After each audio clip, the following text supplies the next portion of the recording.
Hey friends, welcome to the Swing My Heart podcast with your host, Kristine, Nicole, and Hannah. Come join our porch swing conversations. filled with lots of faith, hope, and heart. Hey Hallmarkies, today we are excited to welcome Kate Craven to the podcast. You may have seen her in things such as Aurora Teagarden, Murder, She Baked, Chesapeake Shores, When Calls the Heart, Cedar, Cove, and Bottled with Love. And welcome to the podcast, Kate. We're excited to have you. Hi, thank you. It's so lovely to be here. All right, so I guess we can just get started. Tell us a little bit about yourself. How did you get your start in acting, and what inspired you to become an actor? Oh, wow. That's a great question to start with. So I grew up in Australia, in Sydney, Australia, and arts were a big part of our family. Both of my parents are ex-professional singers. So the arts in general were a big part of our world.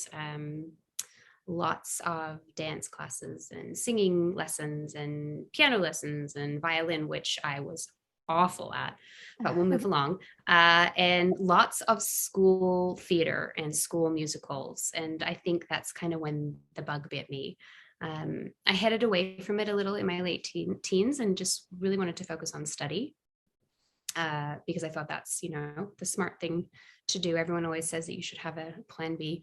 So my plan B became my plan A. And then while I was in study for kind of, on like a bit of a track for law, I rediscovered film classes, and that I kind of did away with the professional legal career and got back into the arts. So I studied in Sydney, Australia for a while.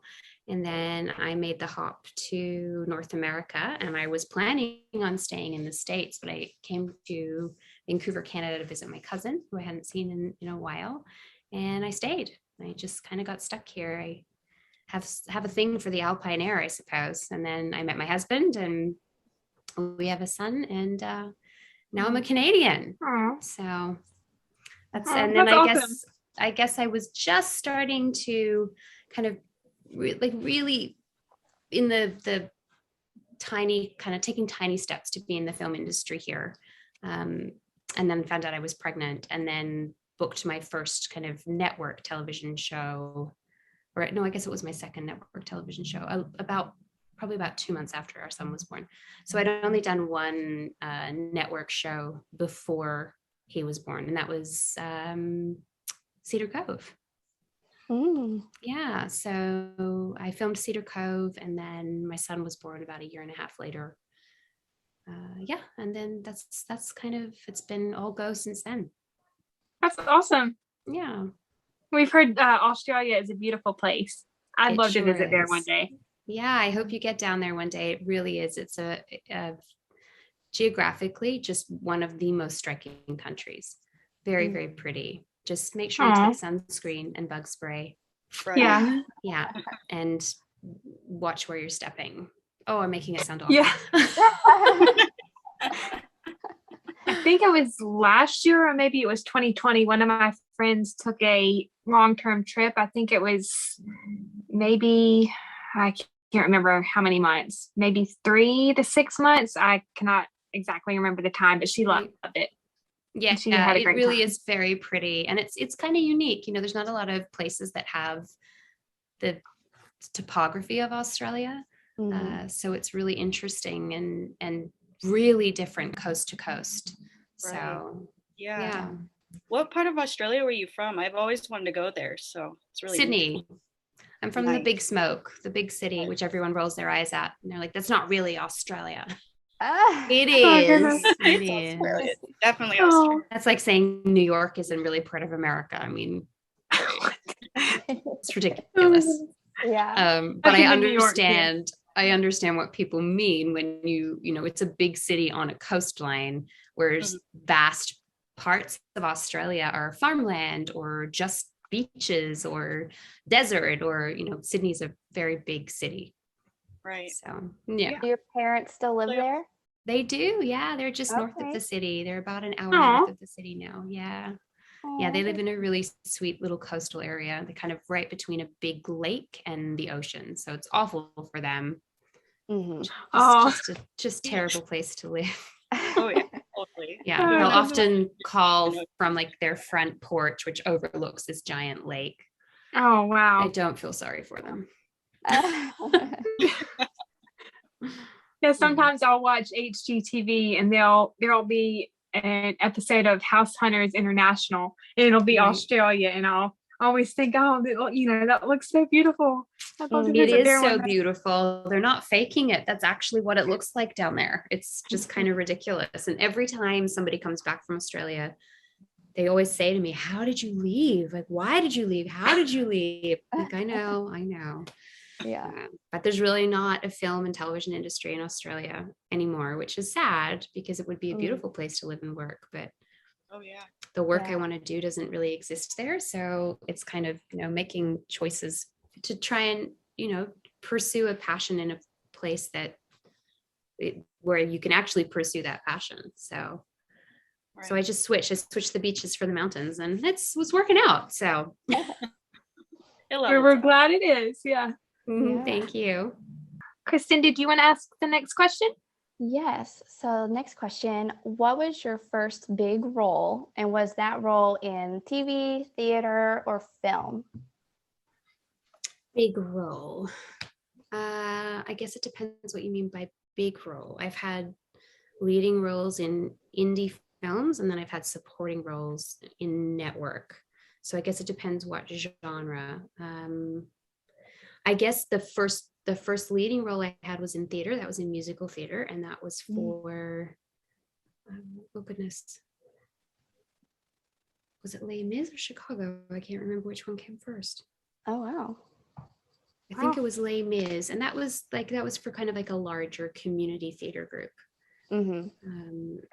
back in Australia. And then the first network show I ever had was a tiny little Australian kind of like the Australian version of Trailer Park Boys, which is a Canadian show, which is kind of like a cult Canadian show.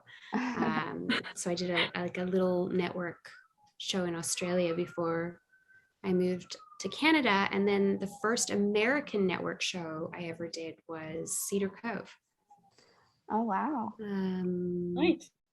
That's awesome. So I kind of covers what you're saying. The first lead role I ever did was it was a lead in an independent feature here in Canada called Nutshells. And that would have been, I think, 4 years ago. Yeah, so it's quite scattered. It's like yeah. Good variety. And Cedar Cove was a great way to, I guess, get into the Hallmark world. Hallmark I don't think I really understood how much of a universe Hallmark really was until I did Cedar Cove. And then just kind of that world kind of opened up to me in many ways. That was a really interesting experience because I just don't think I was prepared for the gateway I was walking through. I was like, oh, okay. It's not just this show, it's all of these shows. But I didn't work for them for a little while after that because I took a break the whole time I was pregnant. And then I wasn't planning on going back to work for some time after our son was born, but I booked totally different network. I booked a network show. I just was like, oh, I'll just go and, work my muscles and kind of just stay fresh for auditioning. And I booked the first thing I auditioned for, which was was very unexpected. It wasn't the plan. And then I just kind of kept working from there because I was like, okay, well, I guess I'm working. But then I can't remember what the next Hallmark thing was that I did. I feel like it was a Christmas movie, maybe. I'm not sure. Was it? I know that you did 2 Christmas movies with Lori Loughlin. Every Christmas Has a Story, and then Homegrown Christmas. Yeah, so I think it might have been Every Christmas Has a Story. I think that was it must have been the next Hallmark thing I did because I think my son's name is Charlie. I think he was little at the time. I think he was maybe only 5 or 6 months old. Yeah, so that was it. Yeah, that must have been it. And then Those it's are kind of both just, great. Yeah. yeah, that was a fun little movie to shoot. I was only there, I was there very, very briefly, only for 2 days, but it was wow. fun to shoot it. And then the next one that I did with Lori was, I played her sister in that one. Yeah, that's a whole nother story, isn't it? And then the last time I worked with Lori was on Garage Sale Mysteries, but that shoot got shut down. Yeah, that was sad. That was one of my Again, favorite mystery that's a series. I different loved story. it. Yeah, it was great. Yeah, it was a great series. It was a great series. We Yeah, love our we're- mystery movies. Oh They're yeah. on the podcast. fun. Yeah, I had a lot of fun working on the Aurora series. That was great. Mhm. Sometimes I have to say, sometimes I think I like the mysteries more than the rom-coms. Yeah. Yeah, I understand why. They're fun. There's Yeah. just like that element of mystery and surprise to them, and you don't Yeah. ever really know what's going to happen. I mean, the formula is similar, but the way that plays out is really different, and Yeah. it's different across each mystery series, which is neat. Whereas with Yeah. a lot of the rom-coms, it's more formulaic. You can follow it much more easily. I think the mystery in the mystery series is kind of what hooks people. Yeah. Right. Yeah. Very interesting. And I grew up loving Nancy Drew. So maybe that's where a little bit of my love of mysteries came in. Sure. Yeah. Yeah. I feel like some of the Hallmark mysteries kind of parallel Nancy Drew a little bit, Yeah. which is fun. Yeah. Especially Aurora Teagardens. That's kind of, I think Mhm. that runs kind of closely, Yeah. maybe without the supernatural element, but So when it comes to your favorite types of roles, do you prefer theater, TV, or films? I think theater will always be my first love. Gotcha. Yeah, I mean, that's kind of how I got into acting to begin with. And there is just something about live performance that is so different to film and television. Mhm. You kind of have a chance to really explore a theater character in a different way Mhm. than you do on film and television. And it is real time. So anything that happens on the stage, you just have to make it work. And there's a real thrill to that. I mean, it's terrifying at the same time, but it really challenges you as an actor to really be on your toes and make sure that you're really listening and that you don't get kind of caught in this just saying the words motions. Mhm. And I think sometimes we don't, because we don't have those heightened senses on when we're on a film and television set, just a teeny bit of the magic can dissipate a little bit. You kind of flub a line on a film and television set, they'll just, keep rolling, go back to ones, and they'll just, you'll just kind of start again. Whereas if you flub a line on stage, you're going to have to find a way to fix it so that it makes sense for the audience and for your fellow actors. Yeah. And there's just a trust. It's a different kind of creative process when you're on stage. You really have to trust one another, Mhm. and trust that which will inevitably always happen, if you lose a line or if one of your co-actors loses a line, somebody is there to catch you. Mhm. There's this great thing that a lot of theater actors talk about, and it's the look you get from a castmate when they have forgotten their next line. Ooh. And they kind of look at you. There's just a look. Everyone has the same look. They kind of give you this look of, oh God, help me. Yeah. And you as the other actor are like, uh-oh. And it's left in your hands. You have to kind of choose what to do in that moment. Do you kind of feed them their lines surreptitiously, or do you move on and hope that it makes sense for the audience? So I think having to do that little bit of kind of mental tap dancing is really exciting. Yeah. Right. Yeah. Yeah. And I do enjoy that about theater. But at the same time, the creative process for film and television is also really unique. You are not given the same luxury as you are on stage. Stage is very broad, and you can use your voice and you can use physical gesture to get your point across. You can't do that on film and television. You have a screen that's this big, and everything has to be really subtle and well thought, and your character has to be very on, because if you're faking it, the camera will pick it up. Yeah. Makes It's sense. a totally different medium, but I just think maybe the theater bug bit me first. Mm. So Yeah. It's your first love, Yeah. so it makes sense. It's my first love, I think. Yeah. Yeah. No, that makes total sense. I've definitely heard from a lot of people who've done theater that they prefer theater like over acting on screen. And I mean, I was a dancer growing up, so I definitely get that, like being up on a stage and, you know, having an audience and, you know, being really big and broad. It's definitely a really cool experience for sure. So yeah, I think there's a little bit of liberation in it. Maybe that's the word I'm looking for. There is a liberty that comes with live performance that you don't have on a soundstage or on a set. But then it's a different experience altogether, right? You are connecting with your castmates on a film and television set in a very different way than you do on a stage, because you have the liberty of time on a film and television set. So it's just a different bond that you create. Yeah. Right. Makes sense. Yeah. I agree with what Hannah said.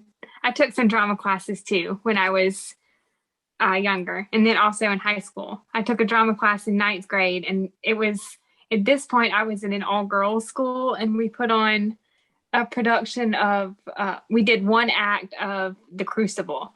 So we had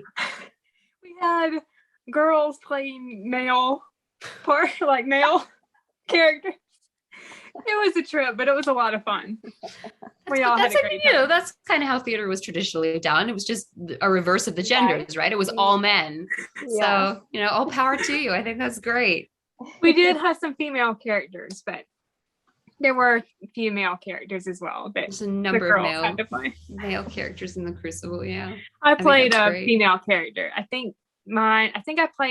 cannot remember the last name, but I think I played the character Elizabeth. Okay. If I remember correctly. It's been a long time since I've read that play. Yeah. It's been a long time since I've read it too.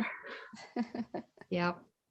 It was a lot of fun. Do you have a favorite play? No. Really? I don't. And I wish I did, because I feel like I've been asked that question a few times and I'm always like drawing a blank. Yeah. I have very eclectic taste, and I think that doesn't lend itself to liking one thing more than another, maybe. And there are just so many new, phenomenal playwrights coming out, writing the most exquisite work. Yeah. So it's, there's this one particular playwright, he's brand new. He just wrote his first play.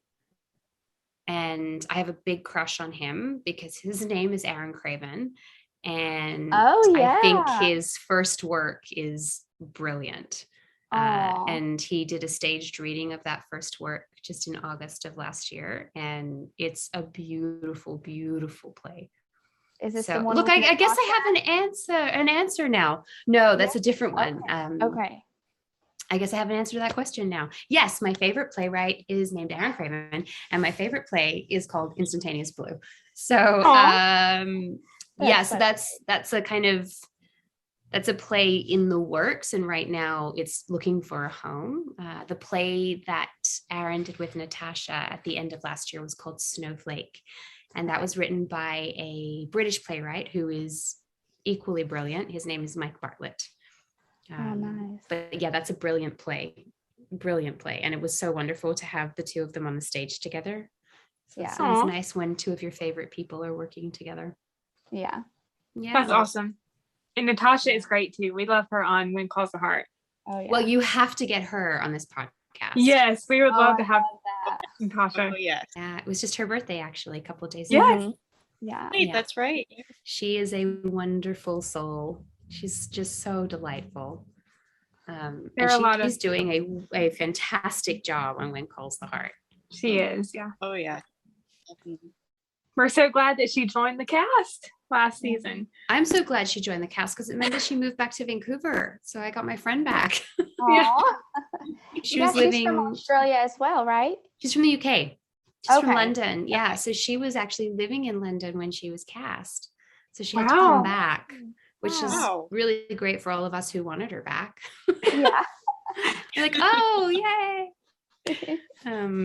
Yeah, she's a very, very gifted actor and singer, and yeah, she's a wonderful person. So we should definitely have her on this show. We would love to. Yeah, For sure. When it comes to TV, do you prefer episodic TV or made for TV movies? I think I prefer episodic. Yeah, if the role is a really juicy role, episodic is really fun because you get to create this amazing creature that is either, well, in my experience anyway, because I haven't been a series regular, so it's a little bit different for me because I get to play a little bit more when I'm on an episodic. I kind of get to arrive and have this fantastical creature that I've created, and they're either there for one or a few episodes and then they're gone. So I think there's just a little bit more play that you get to have on episodics. I did a wonderful Canadian show in the summertime of last year called Family Law, which doesn't air until September, but that particular character was just so much fun. And they really let me kind of create her, and that was a real gift because a lot of the times when you're on an episodic, your character serves a purpose for that episode or a couple of episodes, so there's a little bit of there's just a little bit of leeway with the play that you can do with that character, whereas with the movie of the week, unless you're the lead, you kind of serve a very specific function within the storyline, and you can't really go outside of that, and that's perfectly fine. That's exactly how it should be in those movies because everything is geared around the story of the lead, which is also the case in an episodic. It's just that the characters in episodics are given a little bit more puff, maybe. So you just get an opportunity to play a little bit more on an episodic. Even when I was on Chesapeake Shores, they gave me a little bit, I just had a little bit more luxury with that character than I would on say Bottled with Love, which was a movie I did where the character really served a very specific purpose and had to be very specific in each of her scenes. Whereas Chesapeake Shores, they kind of let me flit around a little bit, which was fun. Right. Yeah. That's fun. So we've already talked about a little bit of Cedar Cove and your start in Hallmark. How did you get that role? Cedar Cove? That was an audition. It was one of the first auditions I'd ever done for that particular casting director because I was just starting to make my way into film and television. You know what? I think it was my first audition that I'd ever done for that casting director. And then I received a call back, so like second round of auditions, and that was a pretty heavy audition. I mean, that character did a lot of crying. And it just happened at a point in my life where I was really surrendering to the art form and really just wanting to kind of give myself over to whatever it took in order to kind of break into the industry. And so I just decided to be really honest. I just went in and did a very honest audition, and I don't know. I got lucky. I guess they decided to give me a break, which so that's how I booked that one. And then I actually worked with Jesse Hutch again just a couple of years ago. I hadn't seen him since I did Cedar Cove. And then I showed up to work and Jesse was on set, and I was like, oh yeah, it's been years. Wow. Yeah, so it was kind of nice. It had been a long time. I think I worked with him. It was maybe 2015 or 2014, and then I worked with him again in the very early months of 2020. Nice. Yeah, that's awesome. Yeah. Jesse's great too.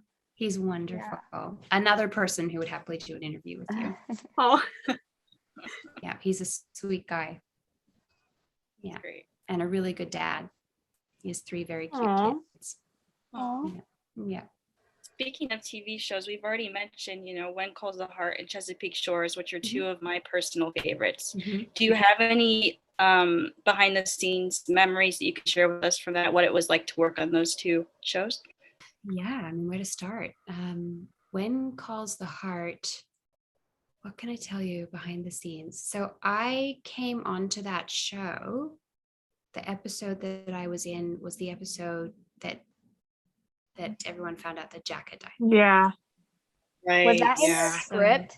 Did you know that when you got the script? I did, yeah. Okay. I did. What was your reaction to that? Yeah, so I received the script and I read through it, and I kind of did like a double take. I was like, what? Oh, yeah. This can't be happening. I think we all did. This can't be happening. I think, I arrived on set and was introduced to the cast, and I'd already worked with Laurie, so I knew Laurie.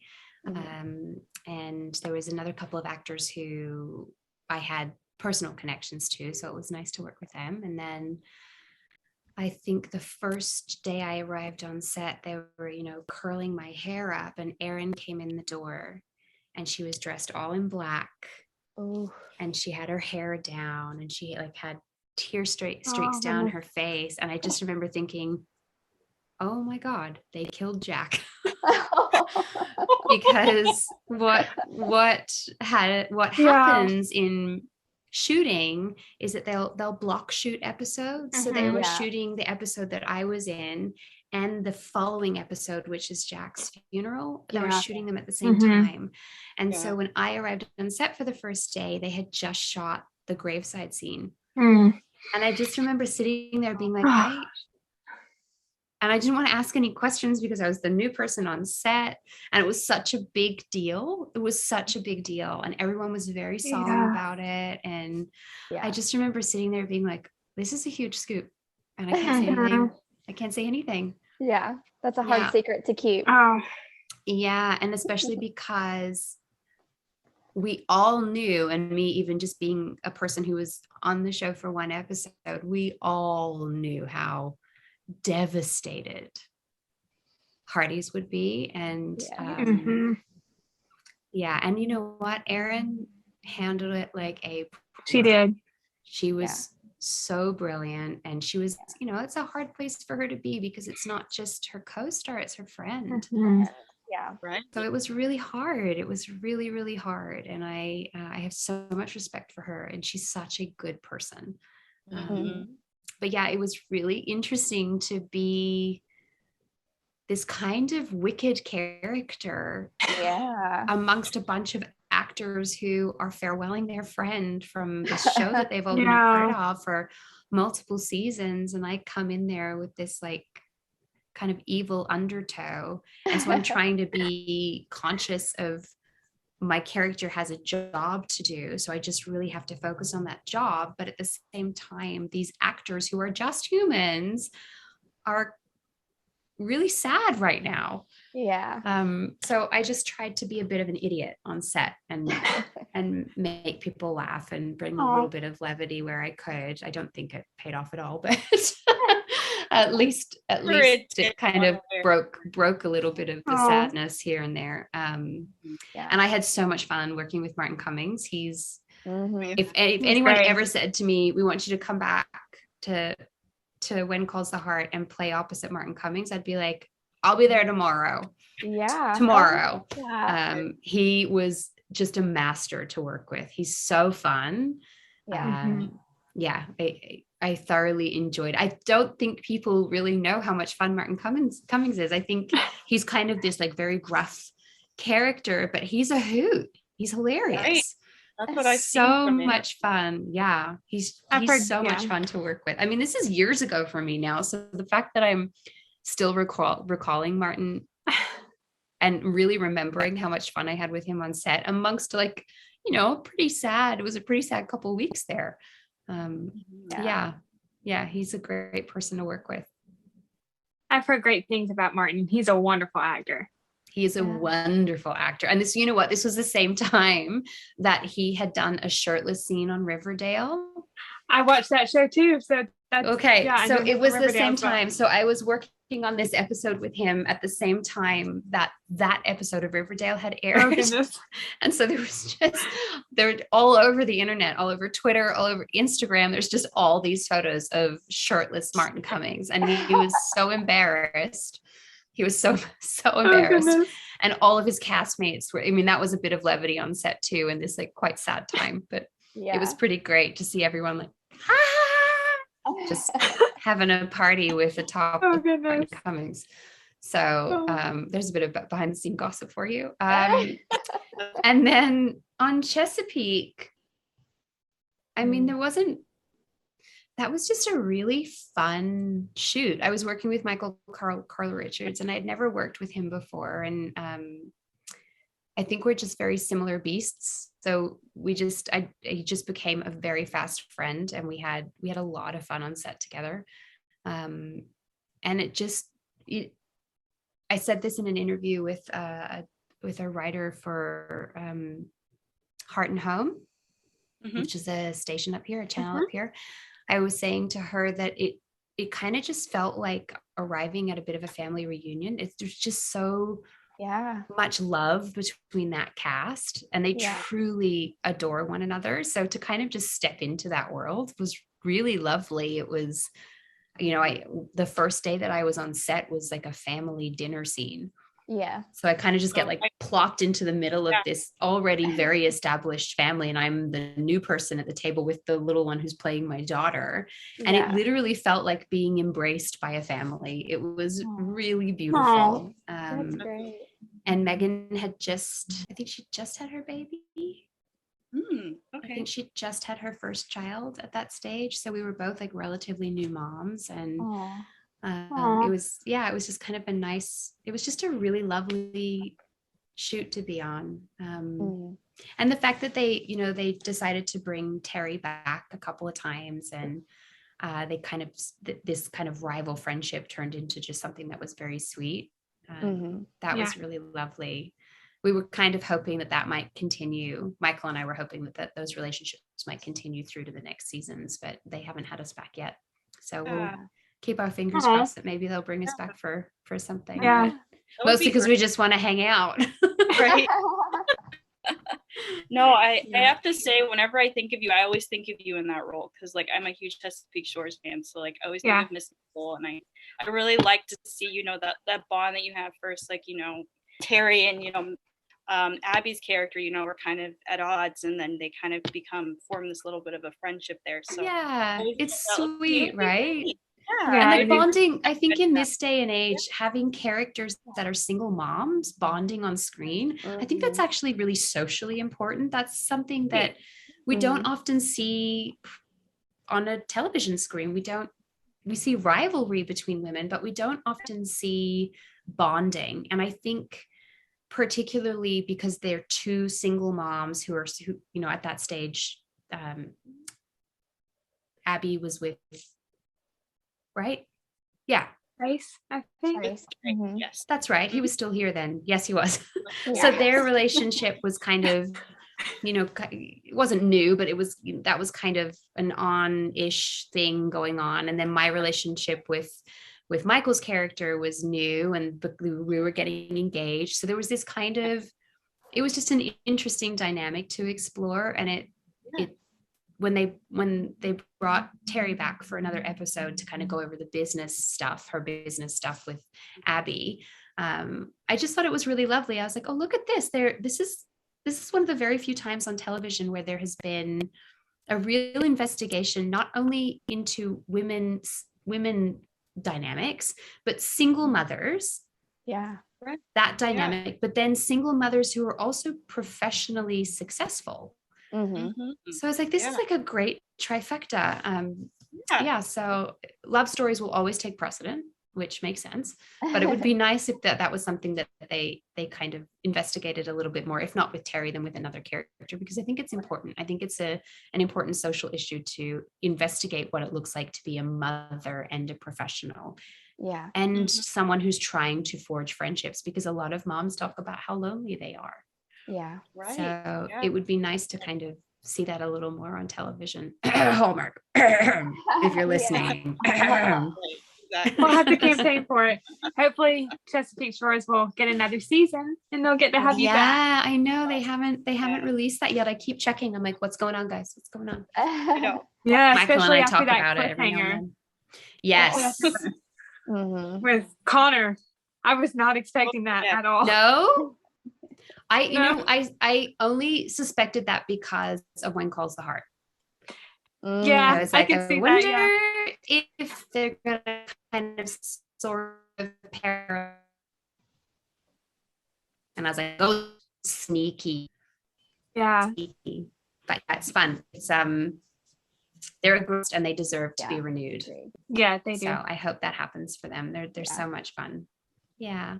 Yeah. So we'll see what happens. Yeah. Well, switching gears a little to Hallmark movies. You've been in, I have your IMDb pulled up. You have Every Christmas Has a Story, A Heavenly Christmas, Murder, She Baked, Aurora Teagarden, Homegrown Christmas, Bottled with Love. Any behind the scenes stories with any of those?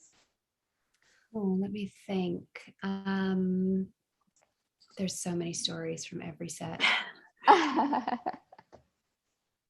Let me think about which stories are the funnest.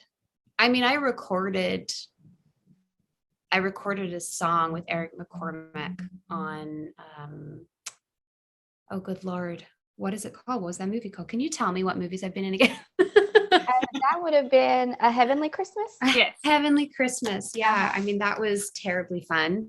Yeah. Recording with Eric McCormack. He's a wonderful person. So it was kind of nice to be in a recording booth with him. I was like, oh my God. What happened on that shoot? That was such an interesting shoot because the great Shirley MacLaine was on that shoot. Yes. Which was pretty hush hush. And I didn't play a big role in that movie. I was kind of mostly in flashbacks.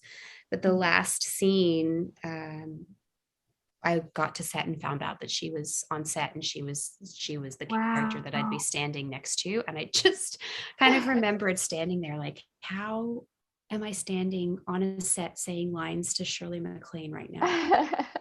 It just blew my mind. It was pouring with rain, absolutely pouring with rain. And we were standing on kind of like a terrace. We were in an apartment building. That scene was shot on a terrace. So we were supposed to kind of look like we were standing outside of the apartment looking in as, you know, all of this lovely family stuff was happening.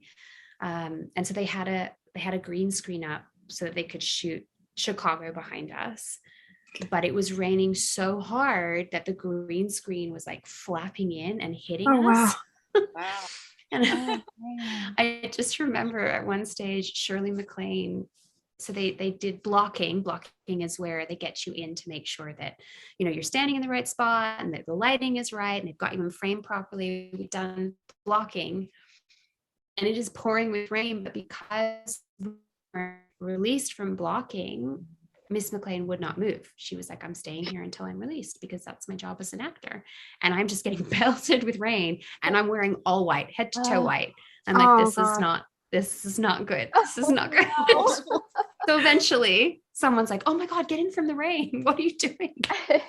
But she's such a professional that she wouldn't move until she was released from where she was standing. And I'm sure not going to move. If she's not moving, I'm not moving.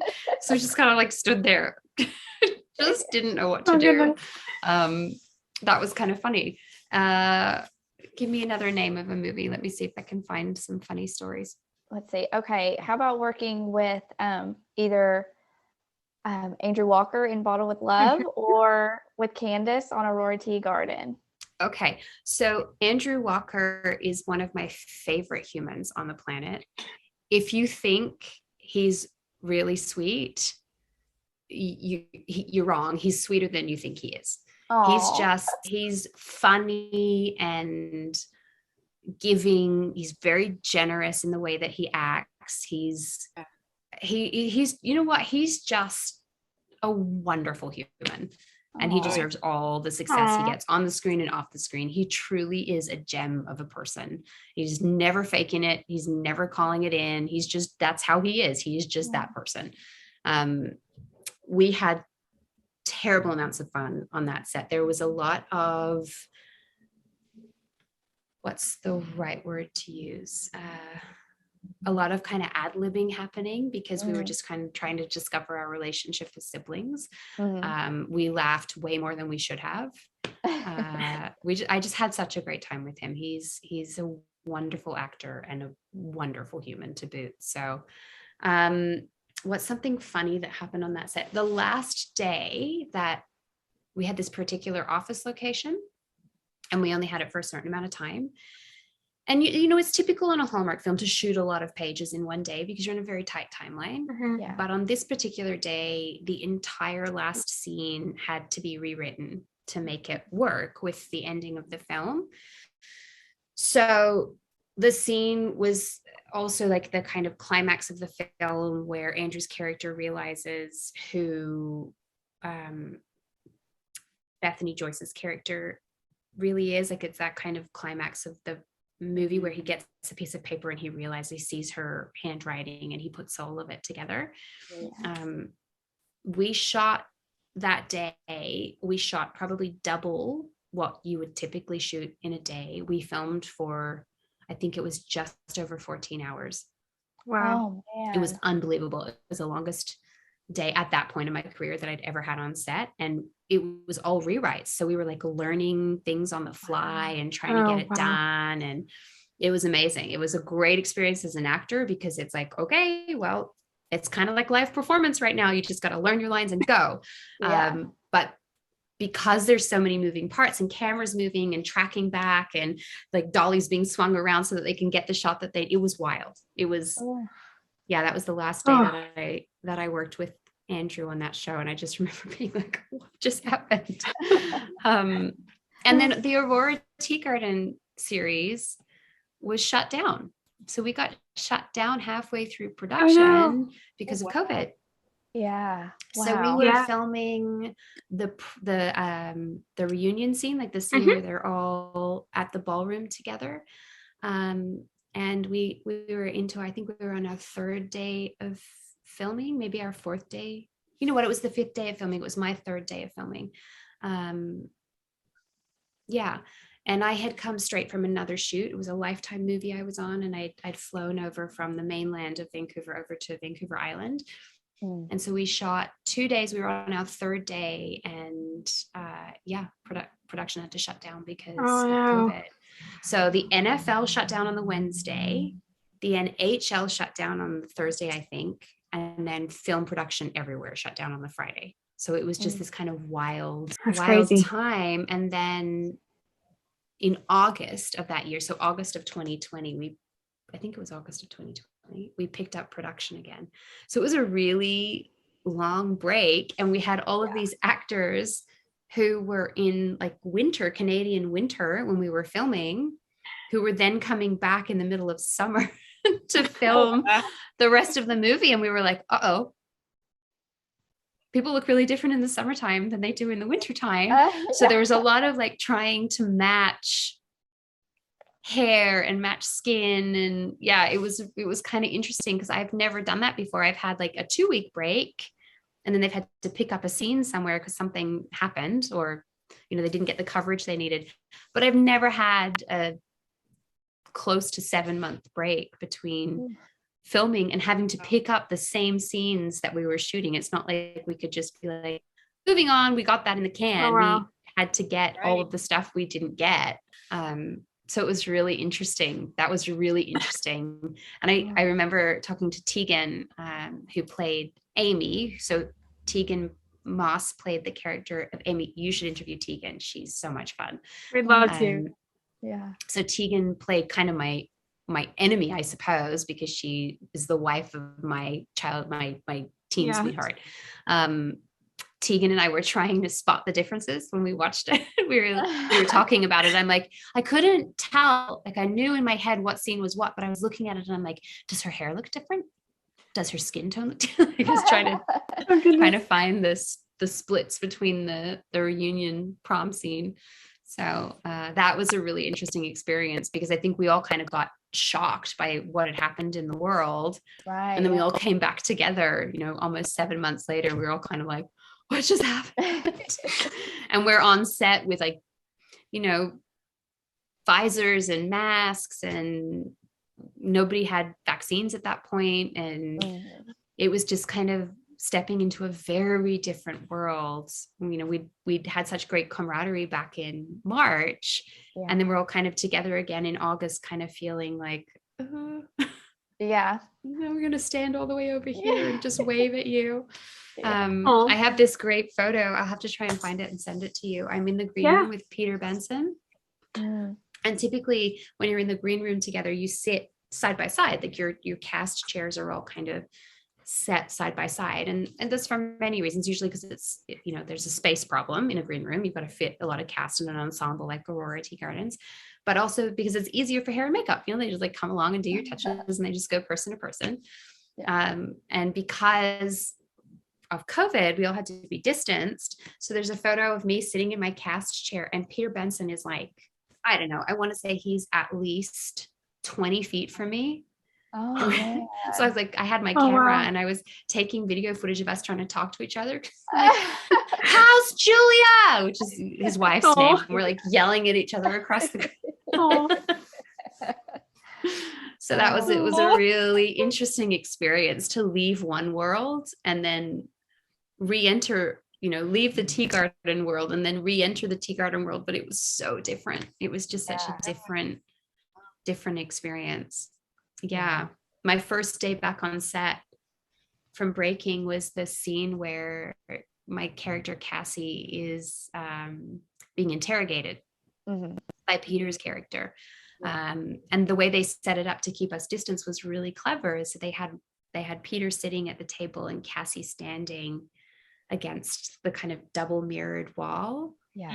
So they could keep everyone separated. It was really considerate to try and just make everybody feel safe. But the funniest part of that was that we were doing our line runs, our rehearsals, wearing our visors, because, you know, you try and keep something over your face as long as possible.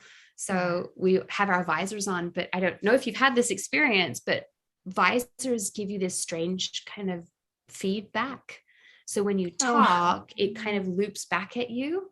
And because they wrap like this, you get this strange, it's real. I don't know how to explain it. Put a visor on, get somebody else to have a visor on and try and talk to each other. It's very odd. And so Peter and I are, you know, I think it was his second day back on set. It was my first day back on set. And I just was like, I can't understand you, because all I can hear is myself feeding back in my ears. So it was really interesting to try and navigate this new form of what set looks like. Yeah, it was interesting. I'm hoping that we're through the worst of it now. Hope so too. Yeah, fingers crossed. Right. And toes, cross your toes too. There you go. Braid your hair, cross everything. Yeah. So going back to the Christmas babies a little bit, do you have a favorite Christmas memory or tradition with your family? We have some strange Christmas things that we do in our house because we're, I guess we're multi-faith. So one part of our family is Jewish, one part of our family is Christian. So we kind of celebrate Christmukkah.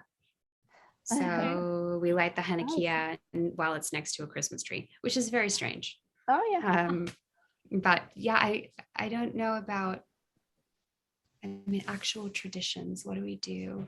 We hang Hanukkah gelts above our bedroom doors. I don't know why we do that. I have no idea why. It's been done since I was a child. We still do it now. I don't know. That's a thing we do. Every Christmas morning, I don't know why I do this either. Every single Christmas morning, I make cinnamon buns.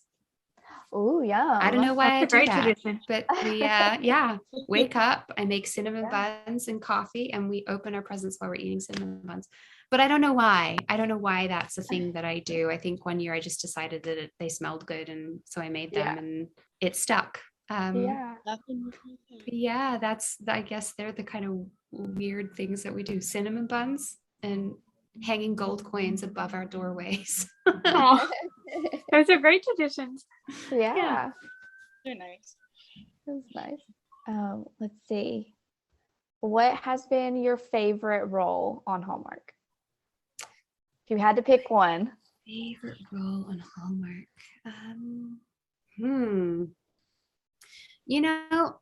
I think I've loved my Hallmark characters. I mean, it would be easy for me to say Terry because she's just lovely. Yeah. Her She's wardrobe was I amazing. know, right? Oh man. What can I take home with me? Yeah. None of it. But yeah. And it was just such a beautiful, it was like the location of filming Chesapeake Shores is amazing. And the cast are amazing. I think that would be the easy pick. But honestly, I think my favorite might be Eleanor on When Calls the Heart, because she was so awful. Right. You don't often get to play those characters on Hallmark, you know? Especially, Like you don't. She was truly just not a nice person, but she kind of seemed like she was a nice person. Right. So to be able to play that flip on a Hallmark show is kind of a gift. I remember when I read her on the page and I was like, I have to book this role. I was just so excited about this woman who, you know, I mean, I played her like it was my choice to play her this way, but I played her like a woman who was just really lost after the loss of her husband and just wanted to keep a part of him. And the way she was trying to do that was by being successful in business, but she was being a cheat about it. But it didn't mean that she was inherently a bad person. I kind of played her like she was a heartbroken person who just had some bad ideas in her head. But that, even so, I mean, to be like dressed in those clothes and in that beautiful filming location and it was really fun to play. I mean, that's the same thing with Cassie Reynolds, right? On Aurora. They're just like those characters that just have a little bit of dark to them are kind of fun to play on Hallmark shows because you don't have to go dark. You don't have to like delve into some like deep dark part of yourself. You just get to kind of scratch the surface on an idea of what that looks like, and that's really fun as an actor to be able to kind of balance that a little bit. So I think I'd have to say Eleanor because she just I don't think people saw it coming. And I think that's what was so fun about her. Like, oh, who's this new face? And then you're like, what? And Rosemary, she had that like woman's intuition, that feeling, you know, but Rosemary is also very dramatic. So you're almost like, okay, is Rosemary just being dramatic or should we be watching out for this character? Right. And we tried to play it that way so that there was like a hint of doubt that was given to the audience, but not enough that it was like, she's definitely shady.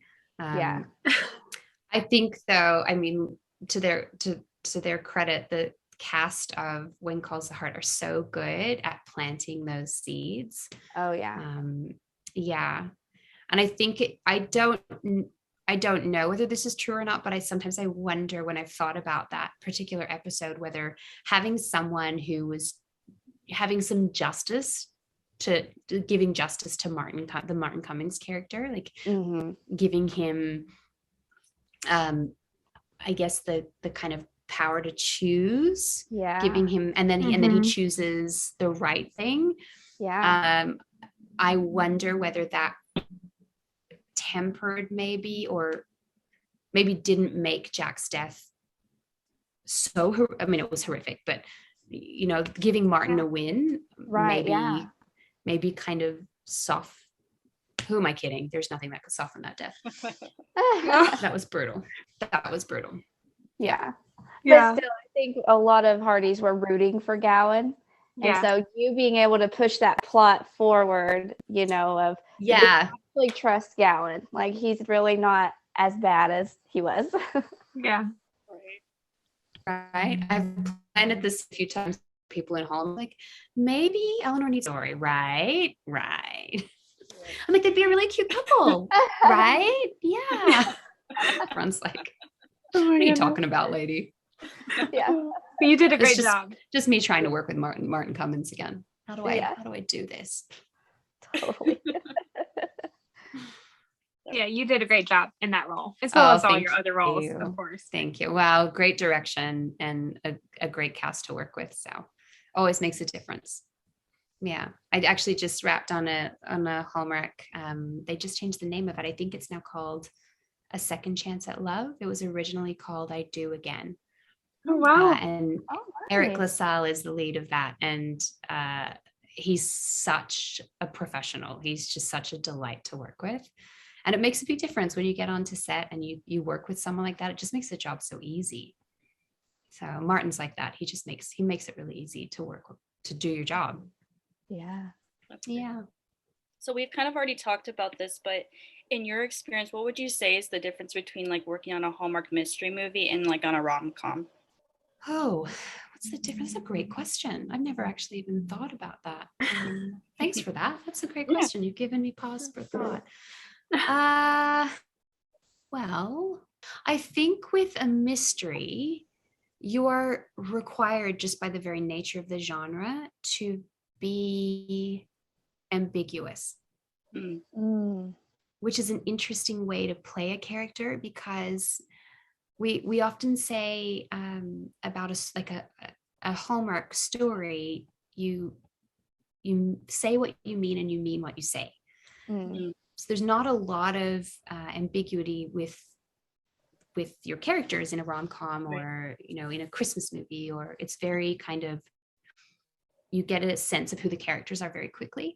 But with a mystery, the same thing was true when I did Murder, She Baked. You've just got to kind of play this line of ambiguity. Yeah, I guess that's the best word to use, because you have to always seem like you could be guilty of something, but at the same time, you don't want to look like you're guilty of something. Yeah. If that makes sense. So you have to seem like you could be the red herring, seem like you could also be guilty, and also at equal time seem like you could be innocent. And that was even the case with the garage sales that we were doing that got shut down. It was the same thing with that character. It's like, she is totally guilty. Oh, but she's not. Oh, she's the victim. Oh, she's guilty. So it was that kind of, it's always finding that line of not leaning too hard into any particular feeling for the character, like trying to constantly weigh your internal feelings, like your character's internal feelings, against how it might appear on the screen, because you want the audience to be like, is it her? Yeah. So that's a fun thing in a mystery series, is that you have to play this line a little bit more, whereas in a rom-com or a Christmas, you really are saying what you mean and you really mean what you say, and there's no ambiguity there. It's very honest all the time, which is just a different way to play a character. But you're not required to be anything other than honest. And I think that's why those movies are so lovely, because it's all kind of vulnerability and honesty and earnestness all the time. And that's not the real world, right? That's not the world that we live in. And I think watching a Hallmark is like having a piece of chocolate cake. It's just kind of nourishes your soul a little bit. It just tastes good. And it allows us to kind of escape the reality that people don't always say what they mean, and they're not always honest and vulnerable and generous. And so that's really fun to play that. It's kind of a little bit of an escape for actors too, because we just get to be really honest. Nice. I agree. We all need more of the Hallmark type of formula in TV these days. Yeah, especially right now. Right now when the world is, kind of bleak and people just seem so angry at one another. And I'm like, y'all just need hugs and cups of tea and some chocolate and a Hallmark movie. That's what y'all need right now. Oh, yeah. Stop yelling. Eat cake. Do you have a favorite Hallmark movie or series, just like as a fan of the network? Do I have a favorite series? I really love Chesapeake Shores. I just think it's such a delightful series. And I really love the actors on that. series too. I mean, it doesn't mean that I don't love the actors on other series, but Yeah. they're just such a great family. It's so easy to watch them, and it's so easy to go on their individual journeys with them, and to, you know, sympathize with them and to root them on. And I just find it really easy. They're an easy family to watch. And they're all brilliant actors. Like particularly the O'Brien family, that particular clan of actors, they're just so great. It's so great to watch them. So yeah, I think it'd be Chesapeake. And honestly, it's like eye candy. The areas that they shoot, it's just it's like looking at a tourism catalog. It's ridiculous. It's like beautiful people in a beautiful location always. It's and that's our backyard here in BC. So it's like, you know, I like get to crush on our province. Oh, that's awesome. Yeah. I think I heard they shoot on Vancouver Island. That's right. Yeah, that's right. Yeah. And it's gorgeous out there. I mean, that house, the O'Brien house, when I drove up to that house where I was coming from hair and makeup, when I was driven to set the first day, I remember just getting out of the car and like, and for those of you who are listening to this, I'm literally like, my jaw has dropped because it just, and the director of that particular episode, his name was Sean, and he's like, yep, that's the response for most people, because it's just so beautiful. You like drive through this, like it's a forest, you drive through this forest, and then it opens up and there's this beautiful old home sitting right on the edge of the water. And you just like hear the waves crashing against the rocks. And behind you is this like gorgeous old growth pine forest. This is ridiculous. This is where you shoot. This is insane. Yeah. It's not like there's no set deck required. You just show up to this house and they start rolling because it's just that beautiful. Wow. Yeah, so cool. Yeah, it's gorgeous. Here's a funny story from Chesapeake. The scene where Wes tells Abby that he's going to propose. At that point, Terry has gotten up from the table and she's gone outside to see the girls in their fairy garden. Yeah. We had to shoot that a few times because they had me in really high heels, and every single time I would run, so the camera that was facing the West character, you could see me run behind and then like up the hill into the fairy garden. And on multiple occasions, my heels would get stuck in the wood on the patio. So it'd be like, Terry's running to see the girls, like, I'm coming, girls. Terry's not coming.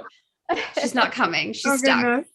Yeah, it was pretty funny. There was a bunch of times when I was like, I'm in like a very fitted dress. I was like, I can't. Oh goodness.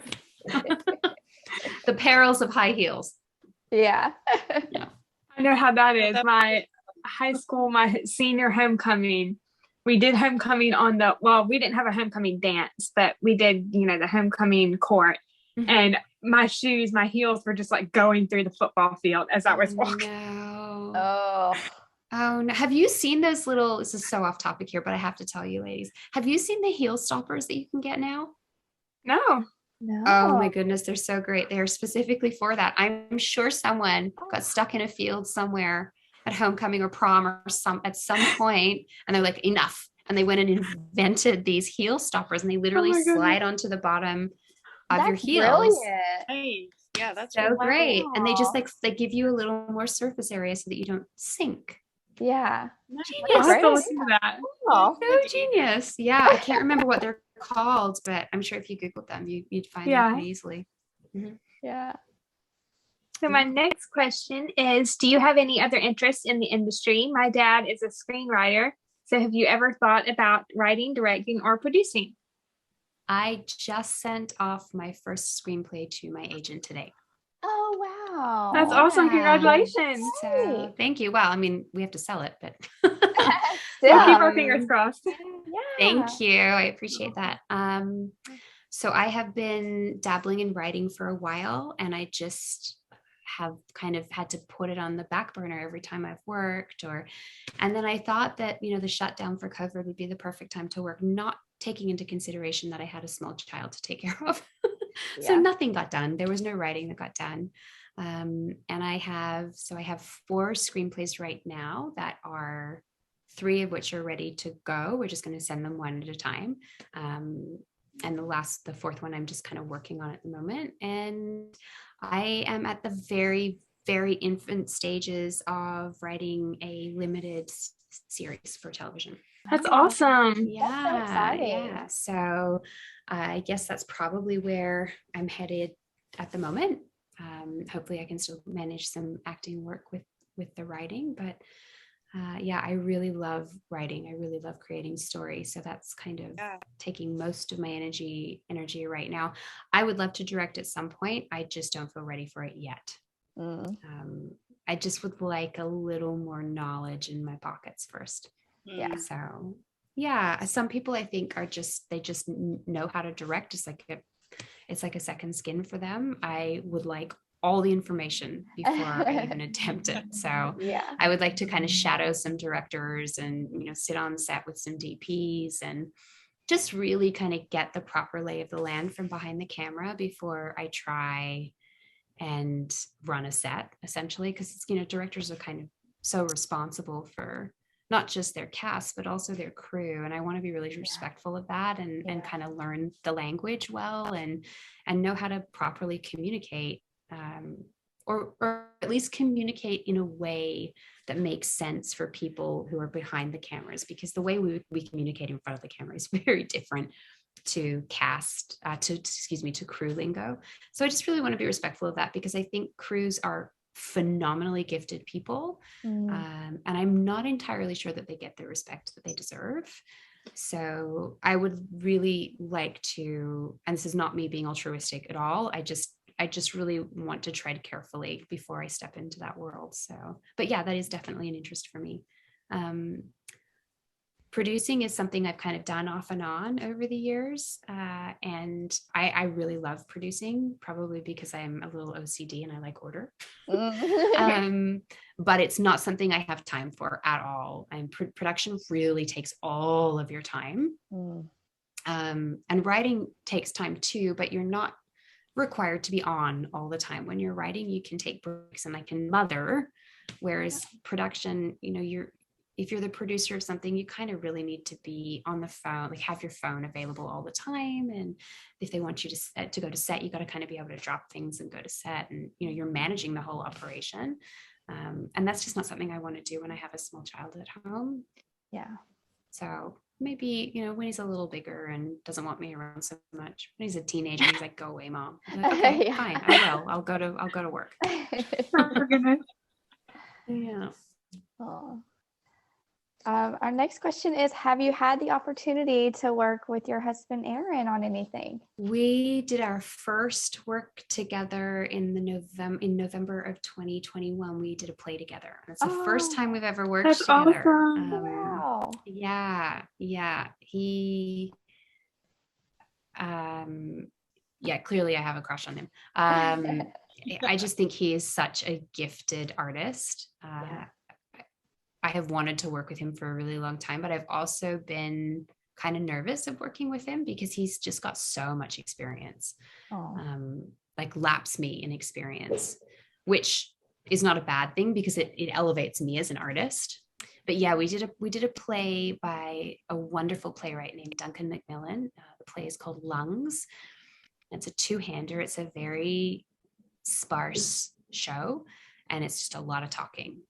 The play starts essentially with my character doing like a 2.5-page monologue. It's pretty intense. Not to be outdone, however, my husband decided to do Snowflake, which has a 17-page monologue right off the top. Wow. And I'm like, you just did that I know exactly why you did that. You just did that to outdo me. I know what happened. Show off.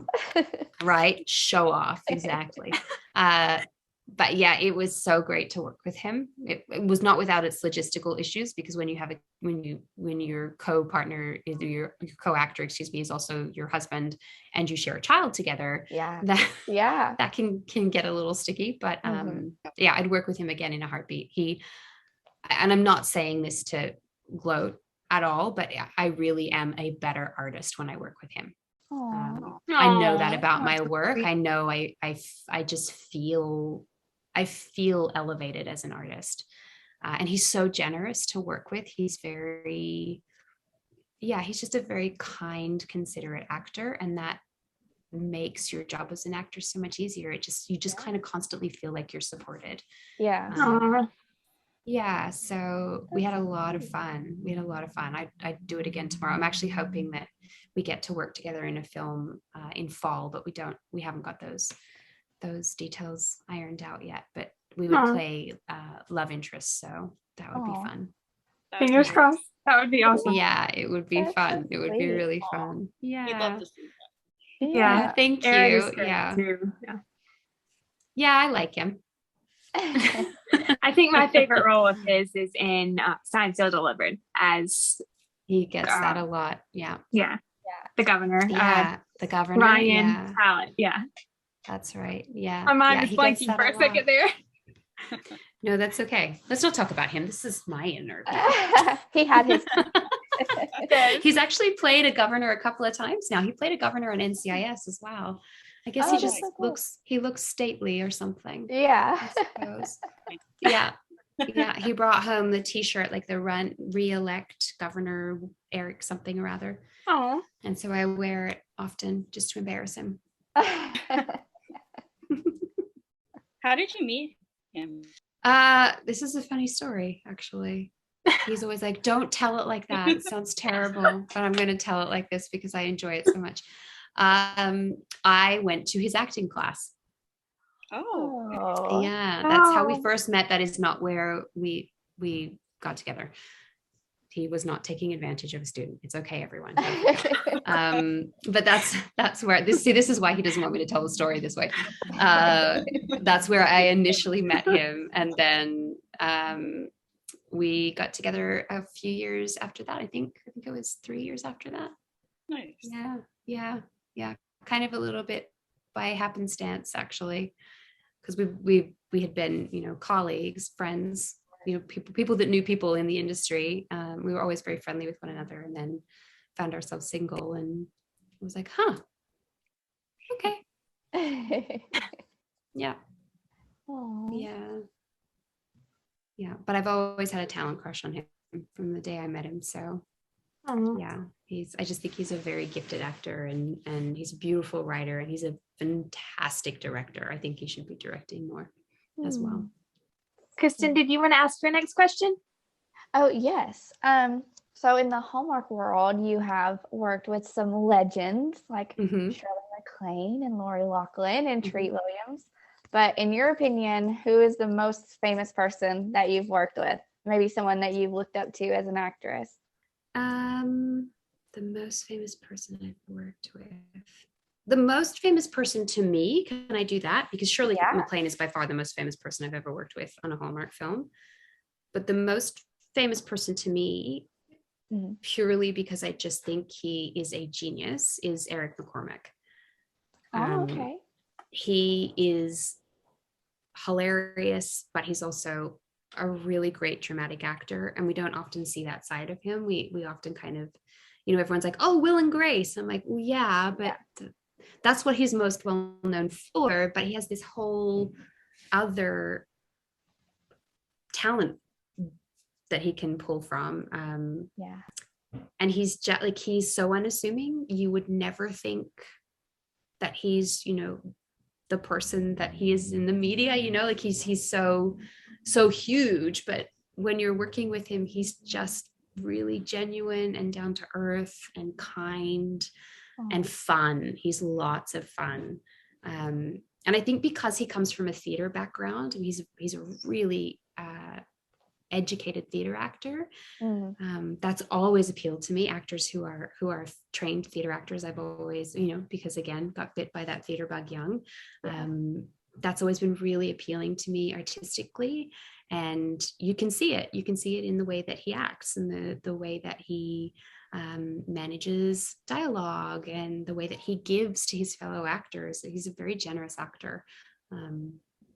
So yeah, I would say probably Eric McCormack would be like the most famous person to me, like the person of all the people I've worked with that that I'm like, oh, that's a little check mark for me. Yeah. Yeah. And here's the thing about Eric. He worked with my husband too. He worked with Aaron on a show called Travelers. And I hadn't seen Eric for a long time because, he's a very busy person. Mm-hmm. And we saw him at a charity play reading. And I did not assume for a second that he would remember me. And he saw me coming through the lobby. And this is like 3 years after I'd worked with him. Saw me walking through the lobby and he's like, Katie! Came up and gave me a hug. So it kind of just proved what I already really knew about him, that he's just a really, really lovely, decent person who really cares about his work. And he connects with the actors that he works with. Otherwise, there's no way he would have remembered who I was, because it was years earlier and he works with thousands of people. Yeah. Yeah. That was a great movie. I really enjoyed his role in that. Yeah. As well as yours, of course, too. He was very sweet. Yeah. He did a great job in that movie. I don't think he'd done any Hallmarks before that. I don't actually think he's done any since. I'm not sure. I don't think so. Think so that I can remember, and I actually just watched that movie for the first time all the way through last month for Countdown to Christmas. Very cute. That's him, by the way. That's him singing. That's him. I mean, I don't think they ended up recording his guitar, but he can play. He can, lightly play. But that's him singing, which is really cool. I was glad that he did that, because I come also from a singing background. So, I was. They were originally going to hire singers, and I was like, no, you're not. And he felt the same. He really wanted to record, so it was really cool to be able to do that with him. Yeah. So you've already shared a few of the things coming up. Do you have any more upcoming projects that you can share? So I have non-Hallmark. I have a Canadian series coming out, but not until September. So they film a whole year ahead, which is killer. Because I always want to see the finished product. And that was a really, really fun show to shoot. So that comes out in September. And then the little one that I just did, well, I guess it's not little, the little role that I just did in a big film comes out. I believe it's supposed to come out mid-March. I think it's one of Hallmark's spring movies. And hopefully I can focus a bit on writing now. I'd really like to get these screenplays sold, and and hopefully that takes off a little bit, and that's kind of a new part of my career. So I'll see how I can manage some film television roles in between that, which I of course want to do, but I'm energized to get this writing done, and particularly this series, because it's really important to me. It's based on a true story. So I really want to get it right. It's really important that I get it right. And I'm working with I can't say anything about it. I'm not actually allowed to say anything about it, but I'm working with some really, some really special, some special producers and a writer up here who's really quite phenomenal. And I can't wait for the world to discover this person. Yeah, so I'm not sure what else is on the horizon yet, but hopefully I get to work with my husband in the fall. That would be fun. But fingers and toes. Fingers and toes crossed. Fingers and toes and braids. So yes, and braids. And braids. Yeah, it's like the cherry on top. Right. Well, look out for those. The show and the movie are coming out soon. Thank you. Or later this year. Yeah. Later. March and September. So they're a bit apart, but hopefully I'll do something else in between then too. Yeah. Chesapeake Shores. Yes. We need to see what Miss Marvel is up to. Right. Where is that woman? Where is she? And are they married? Did they get married? Are they engaged? Did they get married? Did they get married? I would love to know that. Yeah. I want to see her engagement ring. What did this guy get her? Yeah. What did that dress look like? And if they didn't get married, why didn't they get married? And if they didn't get married, then let's have a wedding. Yes. Yes. I always love weddings. Or we all do. Who doesn't love podcast. a wedding? Yeah. Right. I got to wear one wedding dress in one Hallmark, and I'm like, I would like to do this again, please. This was lovely. Yeah, that was embottled with love. And they're like, we have to put you in a wedding dress. It's like, oh no. Yeah, I'm done. Yeah, I'll put a wedding dress on any day. I think the last wedding I went to was in 2010, so that was a long time ago. Oh wow, that's going back. I don't know if and anyone's been to any weddings recently. It was a family friend. And what's funny is the husband and wife, they have 2 sons. One is around my age. He has an older brother, and the older brother was the one getting married. So at the reception, I was the one that caught the bouquet, and then Nick, the guy who's around my age, he caught the garden. Oh You're like, uh-oh. no. It was hilarious. And the mom just said something like, we should just plan the wedding now. Why don't we just do it? We're all man. here. Let's just plan it. Thanks, Mom. Thanks. We still have the picture somewhere. My face is just beet red because I was so embarrassed. Oh. Well, we will endeavor to get you on the set of a Hallmark movie, and we will throw a bouquet at you. And I'll make sure that Nick is not there to catch the garter. We'll redo. Redo. The great thing about film and television. Do it again. Yes. Scrub it. Do it again. So to end the interview, we have a fun little rapid fire. Okay. With would you rather questions. Okay. And the last one is the only one that's not a would you rather question. And they are based on movies and shows that you have been on Hallmark. Okay. Great. Would you rather work at Abigail's Cafe or the dress shop? The dress shop. Would you rather run a bed and breakfast like Jess or own a bookstore like Bree? Definitely a bookshop. Definitely. Yes, I agree. Yeah. Any day. Mm-hmm. Would you rather work as a librarian like Aurora or work as a newspaper reporter like Sally? Oh, that's a sticky one. Mm-hmm.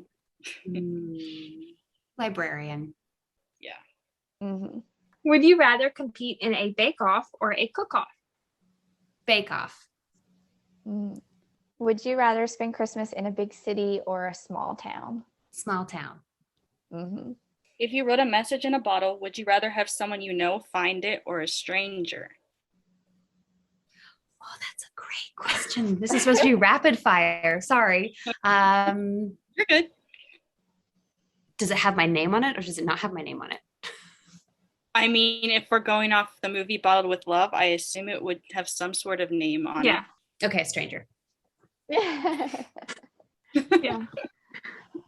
All right. Last rapid fire question. What was your latest binge watch and what's going to be your next binge watch? Oh, well, I'm a lame binge watcher because I always fall asleep because I'm always tired. I have an early riser child. Oof. But what did I binge watch? Oh God, why can't I remember it? I'm under pressure. It's like on the tip of my tongue and I can't say it. Why can't I say it? Queen's Gambit. There it is. Okay. I binge watched the Queen's Gambit, but like binge watched over like 3 weeks or 4 weeks. And the next on the list, what is the next going to be? Ooh, Virgin River is a good one on Netflix. Oh, I should. And you know what? One of my dearest friends is on that series. I'm going to binge watch that. Yeah, it is a good one. That is a good one. Yeah. She plays Bree. Do you guys know Zippy? Oh, yes. Zippy Yes. Zippy, yes. Mm-hmm. Yeah. She does a great job. She does, doesn't she? Last season, yeah. Yeah. Yeah. I should watch that because she is on it. Yeah. I mean, okay, confession. I have watched a lot of her scenes. But I should watch the entire series. It's great. You should watch it. You'd love it. I have no context how she fits into the story. I just watch them and I'm like, you're amazing. Yeah. Okay. That's what I'll do. Virgin River. Thank you. That's You're welcome. A great suggestion, Nicole. I'll do my proper diligence as an actor. I think they're filming their next season, I believe. If they're not on break, I think they're filming season 4. Just about to start. Or yeah, maybe just about to start. Zibby's just finished the lead in a movie of the week. So she has a little bit of a break. And I only know this because I'm on her schedule. Like, when do I get to see you? It's like this tiny little window between her filming dates. So. Yeah. Yeah. Where can people find you on social media? I'm on all the social medias as the Kate Craven, but I'm mostly on Instagram. I'm a terrible tweeter.